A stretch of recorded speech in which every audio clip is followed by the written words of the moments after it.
98th meeting of the Rotary Club of Louisville. I am not Barry Barker. Unfortunately, Barry has put his back out, so when we have our invocation today, put a special intention in for him and his quick recovery. I am Alice Bridges, and I'm the principal of AOB Consulting, and pleased to have the honor to host the meeting today. First, I get to introduce our invocator, Walt Squires. Walt is a real estate attorney and owner of Squires Law Office. He's also a founding member of our 1912 Society. So give it up for Cliff.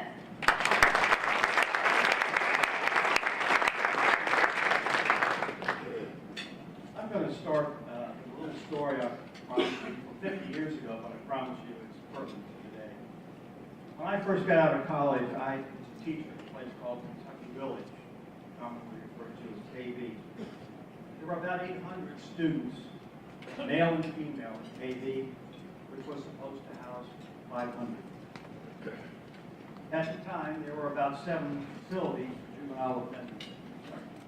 And if they couldn't handle it, usually for violent acts at the others, they sent them to KB. You might say we had the worst of the worst. There were no female teachers allowed at KB. One of our students was a very pretty 17-year-old girl, although you would have sworn she was at least 25. She was a con artist, and as cold on the inside as she was pretty on the outside. The 17-year-old girl was incarcerated for her third arrest for prostitution. It was close to time when her sentence was up and she was going to be released. She and another group of about 8 students were required to sit in a group session outside the facility. I had to sit in. The social worker was asking him what they were going to do when your sentence was up. And it was this 17-year-old girl's turn. She said she was going to spend a few days with some friends and hit the street and go back to prostitution. This startled me, and it certainly startled the social worker. The social worker asked her why.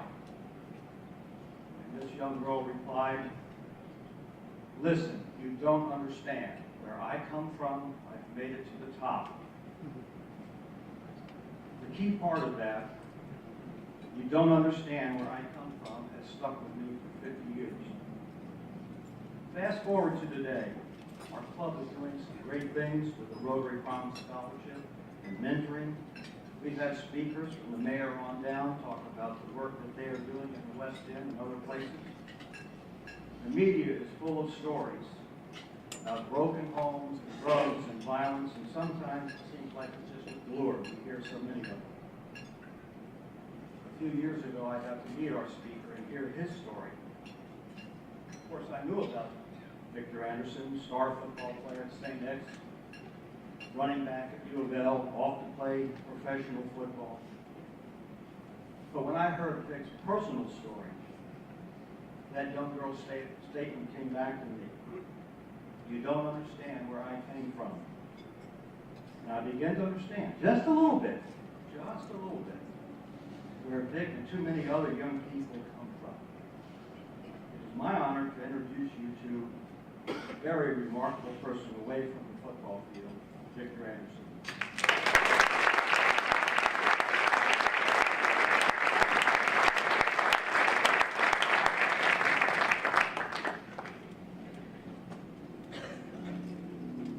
Good afternoon, everyone. How's everyone doing today?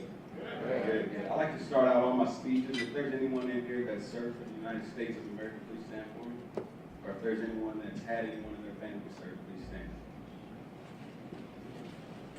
I personally would like to thank everyone that has anything to do with the United States of America for giving us the freedom to be able to stand up here before you all and speak. Everything that we get to do is truly an honor. Y'all go ahead and be seated.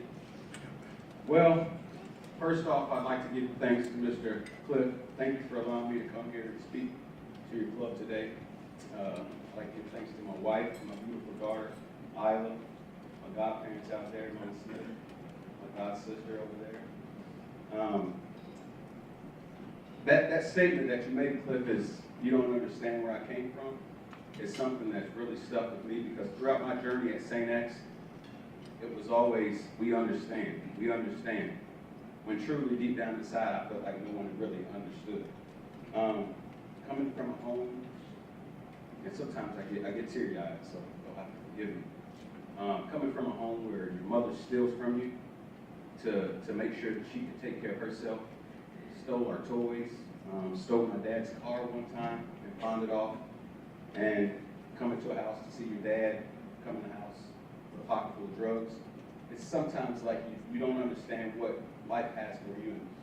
And to take a step back at such a young age, I think I was about 12 years old, and my grandmother passed away, and she was like my mother figure. And the one thing that I always took from her was, Victor, you can do whatever you want to do. Stay away from the wrong people, and stay on the right track. And at times that's hard because, you get to running with your friends and you're out in the streets, and it's like, whoa, we can make $500 before we go back in the house and just, go sell some drugs over here and compete with this block. And nights become shorter and shorter because people in my little clique started to get killed off. And it was something that opened my eyes, and it's something that sticks with me today because I'm still losing cousins on a monthly, weekly basis to street violence. I told my dad this a couple of years ago. He didn't understand and he didn't believe me, and he said he still thought to this day that it was his ex-girlfriend that was stealing his drugs out of his top drawer. I was stealing my father's crack cocaine out of his top drawer at the age of 12. And I just told my dad this story just a couple years ago. And it was hard because I had an uncle that was selling drugs and he had a lot of money. And I had a lot of cousins, but I was the only one that he never did money to. I was the only one that he never wanted help. So at this point in time in my life, I felt like I needed to do something because he's giving my other cousins $10 and $20 to go to the corner store, have money throughout the week, and then here's, Vic with nothing. So I felt like that I needed to go home, take a couple rocks out of my dad's top drawer out of the sock, and go out in the streets and make myself some money. Well, I quickly learned that that's not the way I wanted to live my life. And things started to change for me when I got around business owners, when I got around people and higher up in the companies. And I saw how they were shaking hands, how they were sitting and eating at dinner tables. It's things like that we weren't taught as youngsters. It was always, let's go out and get a quick fistful of cash so that we can have money to do things. Whereas when I got to St. X and family started to help me out, I understood that a fistful of money isn't going to get you through life. It's better to have good credit. And there's things like that I'm trying to teach young kids today as I speak at schools and drug and alcohol abuse classes, that it's not what you got, it's not where you come from, it's where you're going. And I'm still on the road to success. I just recently got back in school. My oldest daughter's 6 years old. She goes to Lincoln Performing Arts School. And she gave me the courage to get back in school. And I'm getting my AMP to work on aircraft. I'm actually getting my personal private pilot license as well. But what I wanted to share with you all today is it's hard to understand, and Cliff will tell you this is what I shared with the group. It's like a circle that we come from. And yes, I was fortunate enough to go to St. X. I was fortunate enough to see kids get dropped off in Mercedes-Benz, Audis, things like that. And I'm coming to school when it's 20 degrees outside and the windows don't roll up, and I'm getting out of the front seat with the cover around me and things like that. But I didn't let that stop me. I used it. I was like, Vic, this is perfectly okay. Keep doing it. Don't feel embarrassed. Use it as a stepping stone. And that's what I've done, and that's what I continue to do to this day. I've recently started up, and thanks to a company here in town, Pro Rehab of Louisville, they offered me the opportunity to start up a cleaning company, and I've been cleaning for them for the last 3 years or so, and cleaned some of their corporate offices as well. But I want you all to know that the circle that we come out of is so hard to get out of, if y'all can follow me there. It is entirely difficult. So like I said, I was able to go to St. X, but at the end of the day, I went back to 41st and Market, inside the circle. I saw my cousins come in the house with a fistful of cash. I saw my mom running out of the house to go get whatever they were selling to get a fistful of cash. And it was hard for me. It was extremely hard to see the life that I wanted to live because of what I was surrounded with. And my father, he did make sure that I was always involved in sports. He made sure that I was always on the right track. Excuse me. And he also always made sure I had what I needed. Whether it was with clean money or dirty money, he made sure I had what I needed, and I commend him to this day for that. But what really I want to share with you all is when you have a mother that was so addicted to drugs, and then you get to a point in life, like in college, where all of my teammates' stories were, oh, well, I didn't have my father, I was one of the only, actually, I can say I was the only one in the locker room that could not relate to anyone. I never had a mother, and I told my mother, I spoke with my sister first and told her, you know, I don't know who mom is, and I don't think mom knows who I am. And she told me that I should share that with mom, but it took me a while to be able to find the words to describe that in a way that I didn't want to be disrespectful to my mother, because at the end of the day, she brought me in this world, and you know, I never wanted to disrespect her. But the hardest thing for us growing up was respect. Learning to respect. Like the presence and essence is what determines respect. And at a young age, when we weren't taught anything, it was just, you know, run the streets, make money, find girls, do things like that. That's not what life was all about. And at 12 years old, I made that decision, and a family offered me to come and stay with them. And at such a young age, I made a decision to talk to my father and let him know that it was not only going to help him or help me, that it would help our entire family. I was one less thing that he would have to worry about, staying out in the streets and getting money. And my dad made the decision to allow me to do that. And the families that have helped me along the road have been absolutely amazing, and they continue to help me today, a few of which are sitting here today. And I really thank you all, and I continue to thank you, and will thank you for the rest of my life.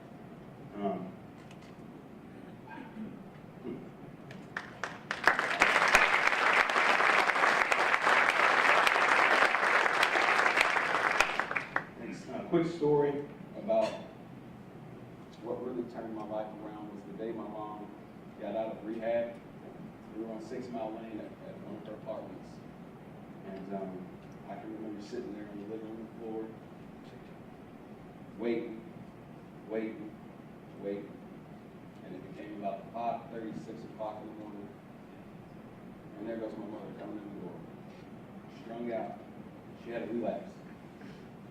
And at that point in time, at such a young age, I left out of the house. It was still dark. And I headed towards Breckenridge Lane. And I'm walking, I just walked back and forth. It was God telling me, don't leave, don't do it. But I just kept walking, and then the gentleman was on his porch and said, young man, can I help you? And I said, no, I'm just trying to find my dad. I'm trying to get to the West End somehow, anyway. And he offered me money. I wouldn't take it. And he came down off his porch and he put $10 in my hand. He said, just get down to your dad, and I hope you have a nice day. I walked up to Breckenridge Lane, not knowing where I'm going, not knowing how to catch a TARC bus. And the TARC bus is nearly in sight. And something told me, Vic, just go back to the house. I gained the carriage, I went back to the house, I took the man his money, and I went home. And at this point, I was probably 9 or 10. And I handed the man the money, and I was like, there's just something not right. I'm going to go back to the house, and I'm going to talk to my mother. I let her know how I felt, but I don't think it really settled in for her. But it helped me. It gave me a peace of mind. And sometimes, as young kids, we don't understand that. We have to talk to people, and it's hard to talk to people when they say they understand and they really don't understand. And I don't share this story often, but the family that I stayed with in high school was the Barretts. And we were riding by Gardner Lane Shopping Center, and Kathy Barrett asked, she said, Victor, do you want to go home? And at this point in time, my father and I were homeless. So I looked at her and I was like, well, I don't really have anywhere to go. And she offered, you know, I could stay with her. And she just immediately broke down in tears because at such a young age, no one should have to deal with the things that I have to deal with, or the kids that are out dealing with what they're dealing with nowadays. So they gave me the opportunity to change my life. And when I changed my life, I changed it forever. I never knew that I'd be married. I never knew that I'd have kids. And we just recently, no one in my family's ever owned a house. And we just closed on our first house here.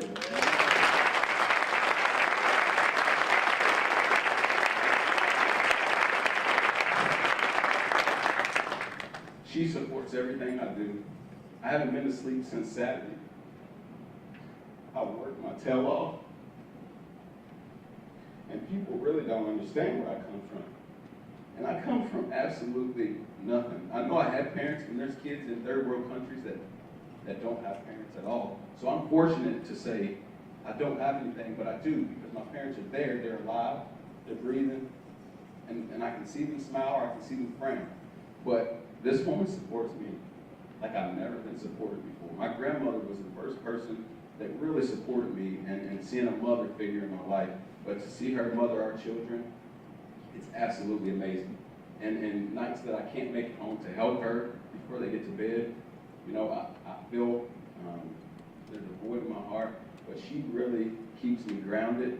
She encourages, she supports everything I do, and it's amazing to have someone in my corner like that. And just to let you all know that coming from where I came from to now owning a cleaning business, personal training, and in school to get my aviation maintenance degree, it's something that's truly beneficial and a blessing from God. And I continue to put my trust, faith in God every day. Standing here before you all is absolutely amazing. I love speaking. I love sharing my story. And the young people today just need to understand, while pulling up your pants, while sitting up in complete silence when someone comes in the room, is respectful. They need to understand that the power of respect is to never disrespect. And that's where we lose out. Because the first time someone tries to correct these young children nowadays, it's always they're being attacked. No, someone's trying to help you. And it took me a while to understand that. Someone trying to pull me aside and explain to me why something is right or something is wrong is not being attacked. It's helping me better myself, because they probably once been where I want to go. As many of you all are business owners and high up in your companies, that's something that I want to do. And the road that I was on, there's no way I could have done that. And now what I'm trying to do is share with kids today that there's a little story that I'm going to give, but when they want to be successful, as bad as they want to breathe, then they'll be successful. There was a guru story. A guru told a young man, he said, "You want to be successful? Meet me at the beach tomorrow morning at 4 a.m. And the little guy's thinking, well, I don't want to be a swimmer, I want to be successful. He said, well, if you want to be successful, meet me at the beach tomorrow at 4 a.m. So he shows up, shirt and tie, he should have worn some shorts. The guru walks out in the water, and he says, come on out. And he's thinking to himself, well, I don't want to be a swimmer, I want to be successful. He said, well, if you want to be successful, come on out in the water. So the guru goes a little farther. The water gets up to about chest height. And he says, now come on out a little further. And he's thinking, I told you I wanted to be successful, not be a swimmer. He said, well, if you want to be as successful as I am, come on out to the water. So he gets there, and the water's swimming around chin height. And then the guru takes his head and pushes him down. And he holds him there. The kid's fighting, he's swimming, trying to get up out of the water. And right before he passes out, the guru lets him up. And he asks him, he said, what's one thing you wanted to do when you were down there? Breathe. That's the perfect answer I was looking for. Breathe. So the guru told him, when you want to be successful, as bad as you wanted to breathe, then when you want to be successful. So that's the approach that I took a long time ago, and that's the approach that I'm going to keep on taking. So I want to be successful as bad as I want to breathe, and I love breathing because I got reason to breathe. So one last thing that I want to leave you all with is, because children are disrespected, and I'm one person that, if you ask me what my religion is, I'm going to tell you it's love. Love is truly my religion, because I look at it as, our branches on our trees are all of our different religions, and our main root is that trunk that goes down into the ground. That's the strongest one. And that trunk loves everything that's coming off that tree. All those branches, whether it's Christianity, Judaism, Catholicism, whatever it may be, that trunk loves everything. And if we can find it within us to love everyone, each and every one, the same, then will we only be a better world. I was raised in a Catholic church. I was raised not even to think about racism, because we love everyone. And kids nowadays kind of find it hard because of what's put in their heads. And I want you all to know that this world is going to continue to evolve and get better with people like you all. If y'all can continue to be patient with the young folks, I'm going to start trying to work with the mayor, to work with kids that are getting out of the correction system, trying to give them a job. I own a farm out near Bardstown. We raise sheep, cattle. I'm going to start raising some chickens here for a restaurant soon, so that's a big step. And we're going to start raising a lot of vegetables for a restaurant as well. So if anyone ever needs any meat, y'all can give me a call. If anyone needs their offices clean, y'all can give us a call as well. We'll take care of those needs. But I really, truly like to thank you all for allowing me to stand before you all and speak. And I'm willing to answer any and all questions. I love answering questions. So at this time, I guess we can open it up for some questions.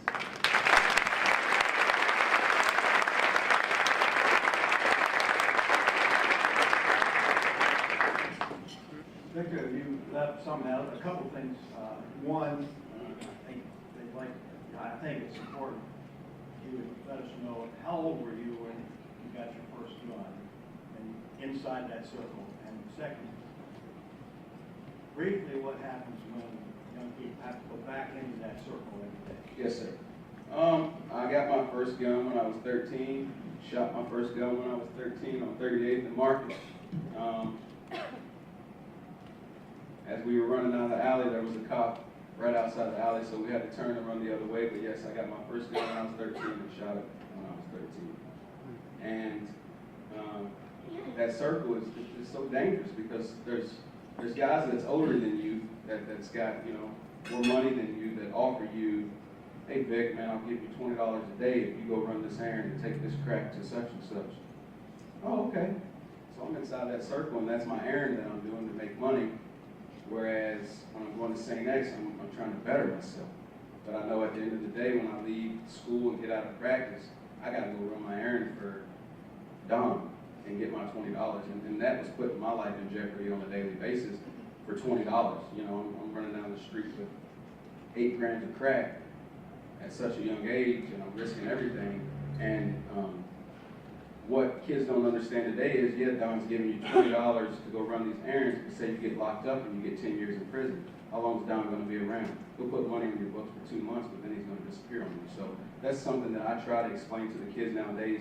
No matter who you think is taking care of you out in the streets, once you lock behind those gates, they'll disappear on you at any time. Thank you, Victor, for sharing your story. Tom Crimmins. As you may know, we have a mentoring program with a couple of high schools, and a lot of us volunteer to be mentors. Just as we can't relate to the terrible experiences that you grew up in, we also cannot be what we're not. We're mostly old white guys, okay? And even those of us that don't fit in all that criteria come from a beneficial background. So my question is, what can we do, coming from where we are, in the very small amount of time that we get to spend with these young people? What can we do, what can we say that would be most impactful? That's a great question. Well, one thing I'm going to tell you is I'll get my information to Cliff, and at any time that you all need someone that you feel that can relate to the children a little better, you all can always reach out to me. Because, like I said earlier, it's just so hard for a kid to really open up to someone they feel like never been in their shoes. And that was something that I had a problem with. And I don't share this often, but it was my sophomore year at St. X, and it was the day of the St. X game. We had a pep rally, and my mother, she about drove me to the end, and I tried to commit suicide in my art class. And they took me out of school and didn't get to do the pep rally. And the one guy I really opened up to was my counselor. He was an Indian guy. He was from out Colorado. I wish I could find him nowadays, but he seems no longer with us. He never once, this is the only person that I spoke to, and he sat there and listened to me. He never once said, I understand, I know where you're coming from. He let me pour everything out before he could pour everything in. So he put me out of the room and took my godmother, which was Kathy Barrett, and he asked if he could speak to her alone. And he told her that I was dealing with pressure the last 35 lifetimes at 15 years old. So whenever you need some outreach or some help, give me a call. I also have a few buddies that are willing to help out with the community and young kids as well, because that's our future. So I'll get my information to Mr. Cliff, and he can pass that along to you all as well.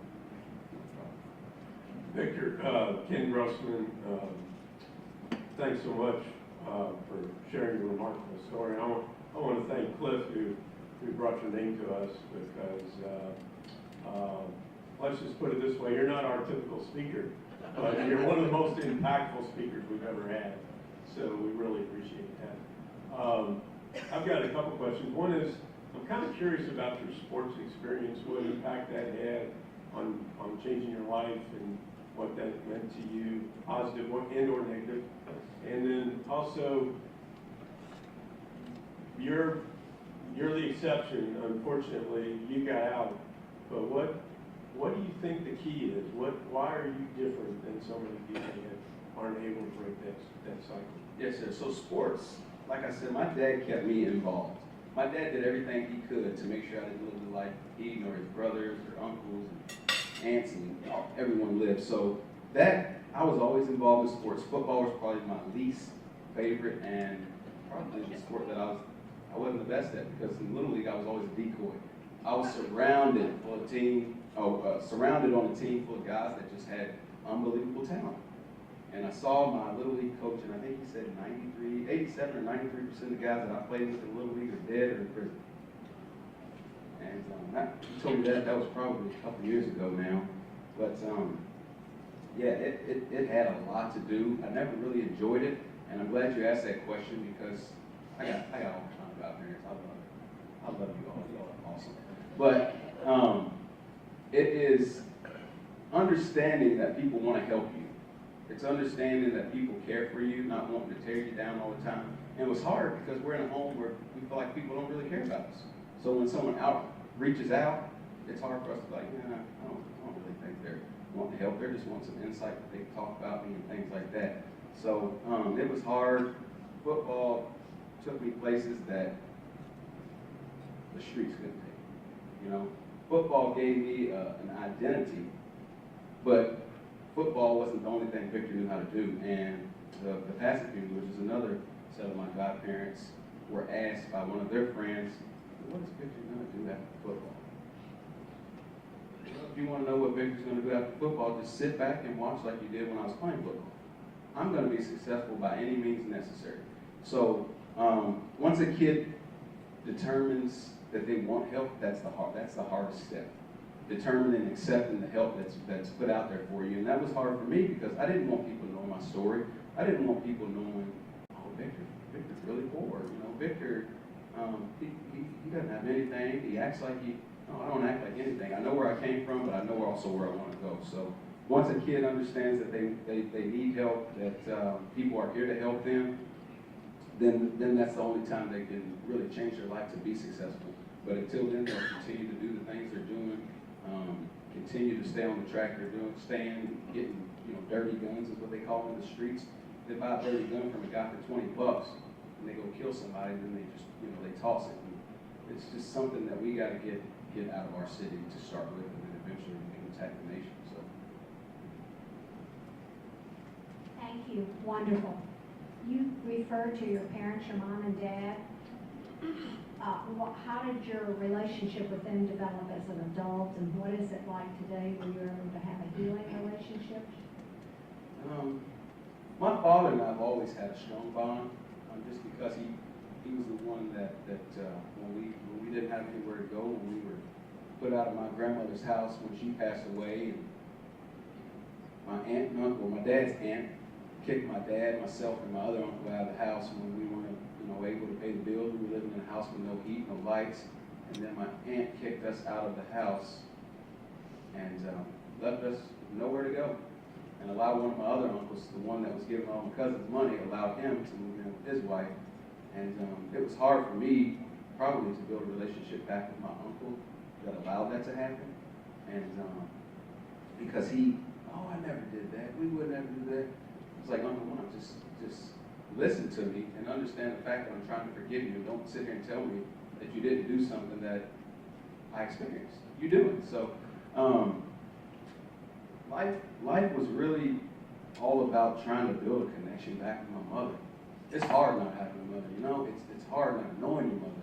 It's hard for your mother not knowing you, and it's hard every time your phone rings and it says Mom, you know what's coming. My mother asked me for money since the day I was 12. And she continues to ask me for money. There's no way a two-bedroom apartment should have a $1,000 LG&E bill. There's no way that you shouldn't have $38 for your rent. There's no way that a 13-year-old boy should be supplying birthday gifts, Christmas gifts for seven of my siblings. There's just no way. But God gave me the strength to do it, but he also gave me the strength to understand that when I talked to my counselor and he told me that that was not my due diligence, God gave me the strength to understand that it's okay to say no. And the first time that I said no was probably the hardest time of my life. That's when she belittled my wife, she belittled me, she belittled, said she was gonna put spells on my kids and things like that. So it's hard, and I'm still continuing to try to build a relationship with my mother. Been reaching out to my mother for 3 weeks now. Can't get a hold of her. When bills are due, I'm sure I'll hear from her. And what my weakness still is that I still answer the phone and I still finagle with saying yes. When it's just okay to say no right away and to take some pain and burden off of me. So I'm still trying to build a relationship with my mother. My father's my rock. He's an amazing guy. And, you know, I know he did his dirt and sold drugs, but he also had a job at Port Payne as well. And that kind of faded away, but still trying to build a relationship with my mother, and I'm going to continue to work on that until we can't anymore. So thank you for asking that question. Thank you. Yes, ma'am.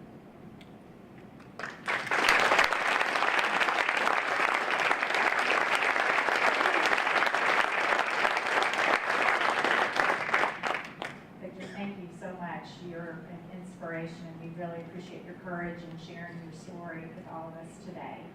You're an amazing success story. And I do encourage all of you who may only have an hour or two to give to think about the Rotary Promise Scholar Mentor Program. It does take just one caring person in someone's life to make a difference. And you don't have to have all the answers. You just have to be empathetic and caring and true. And we thank all of those people who've done that and continue to do that with our students. If the structure's all there, you don't have to go find people to help. Right? All right. Thank you for inspiring us today. So we have our hope to go out and do better in this world. Let's all do that. And Stephen George next week will be here giving us his address. So please come back. We'll see you next week.